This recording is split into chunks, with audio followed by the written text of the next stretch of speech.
বাসার থেকে এসেছি, বোম্বে থেকে আমাকে বললো যে অক্সিজেন থেরাপি করার জন্য, কিন্তু তারপরে আমি কোথায় আছে তারপর দেখলাম ভবানীপুর হরিশ পার্কের সামনে এটা আছে।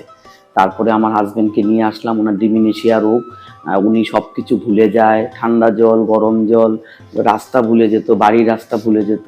তবে অক্সিজেন থেরাপি করার পরে ও অনেকটা চেঞ্জ, অনেকটা সুস্থ আছে, অনেকটা ভালো। তারপরে এদিকে যে স্নিগ্ধা আছে, ও খুব ভালো, ওর কথা মতো করে যা যা করতে বলছে আমরা সেভাবেই করছি। খুব ভালো আছে এখন, আমার হাজবেন্ড খুব ভালো আছে।